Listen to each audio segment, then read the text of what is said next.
You can't cheat mass. Stop trying. This is why the F1 LT sucks.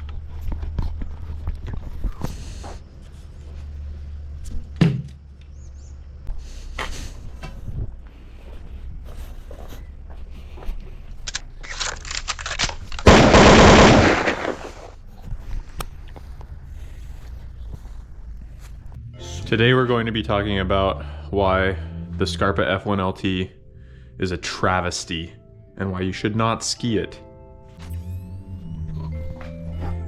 Okay, first, a history lesson. The first boot that was really worth a shit for walking around in and skiing, by my memory, was the TLT5.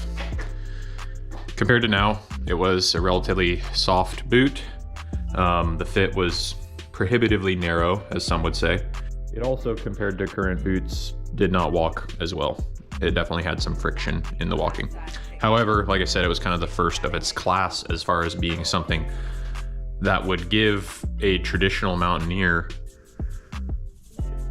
the ability to actually start climbing and skiing and doing all of his sports with one boot instead of having to use approach boots or other things like that, just because it actually could ski well enough and it could climb decently well.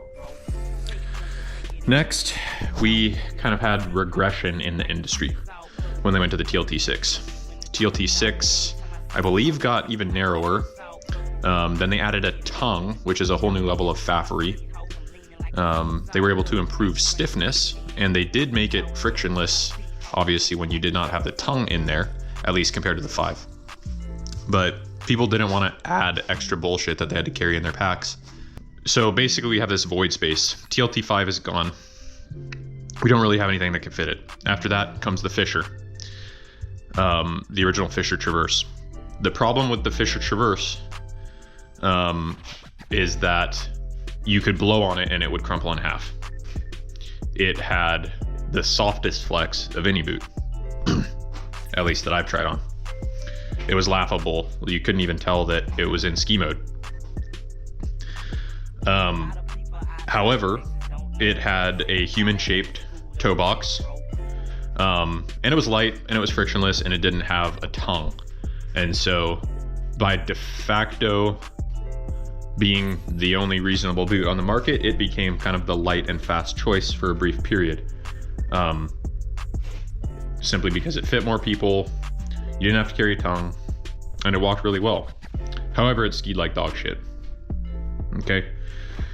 So, what we're missing here is a boot that is light, frictionless, but could also ski well enough. Okay? And that's where the F1 LT comes in. Now, the F1 LT solved a lot of these problems. It is very stiff. It is frictionless through the range of motion. Obviously, I'm kind of glossing over the Alien RS. And for practical purposes, I'm going to say that the RS and the F1 LT are the same. Obviously, I've skied both, I've owned both. I know the differences between the two, but for the purposes of this discussion, I don't think they're worth talking about. They're the same boot, just minor differences.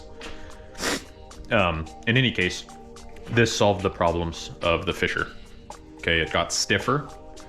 It got more upright, which is more suitable for a wider variety of users. When your quads are burned out at the end of a day of a shit ton of climbing, you don't want to have to flex forward very far to engage the cuff of your boot. It's fact. It's more taxing to have a higher level of forward lean, period. Just stand up right now, put your knees super far forward. That's not a comfortable position. And when you've already done 10,000 feet for the day, you don't want to have to do that if you don't have to in order to engage the cuff. So the F1 LT was a step forward in that regard as well. In my opinion, it's probably one of the first boots that actually had forward leans that are appropriate for backcountry users, as opposed to people that are just doing one and done laps, side country. It has the first forward leans that are associated with true backcountry skiing. Okay, so where did it go wrong? It went wrong in a couple different ways. Okay, firstly, and I think most importantly, is fit. All right, just take a look at this thing from the top. All right, let's just do some measuring. All right, so toe box volume, we're getting somewhere 4 foot overall, the widest point. This is like a 26 or 27 or something. Looks like, I don't know, smidge over 100 millimeters. Okay. And then let's look at the heel. The heel is like, I don't know, 75 millimeters. Actually, I'm getting further out there. Looks like even more like 80 to 85. Anyway, the point being is this. I've never seen one human where their heel is even remotely close to the same width as the widest part of their foot. Okay? So that's why I say that this boot is made for people with, well, A, it's not made for people, it's made for elves, okay? People that have extremely pointy front part of their foot with cankles, okay? Because this boot has a disproportionate design of heel width to toe box and forefoot width. It makes no sense, okay? What person has a super narrow front of their foot and a heel that's almost as wide? I just don't understand who this boot was made for, okay? First problem with it. Second problem with it is the BOA. People have talked about this. The BOA, I mean, overall right here, you have a pretty high volume over the instep, okay? So again, this was made for people with cankles. If you ratchet this the whole way down, chances are it's not going to achieve any sort of heel lock. It's laughable, okay? Couple different things could have been done to improve this. You could have had the plastic material actually cover more of the ankle, like in this boot, where you have overlap that continues all the way back to there. You wouldn't even need overlap. You just need some sort of material back there instead of something all the way up here. But you can also even see on this boot right here. Okay, you see that? That provides perfect lockdown of the heel. And it allows for a much more precise fit than the BOA, which is going to leave void space over your ankle, okay? This is something that the industry needs to hear. Ski performance is not improved by how tight the fit is around your toes. It's improved by how tight the fit is around your ankle. Heel hold is the #1 most important factor. And then we go into cuff and stuff from there. But essentially the lowest performance gain you get is by having increased pressure around your toes. It's just absolutely silly. Okay, so we've covered how the fit is for people with cankles, doesn't make any sense. We've covered how the BOA doesn't achieve anywhere near where it's supposed to as far as heel lock. And then the final coup de grace, if you will, of why this is a terrible boot. Okay. This is not allowed to be punched. Okay. I've had this boot punched. You can get, I don't know, maybe a quarter of the volume of punching that you can out of a normal Grillemid boot. Okay, so, and let me preface that by it will void the warranty.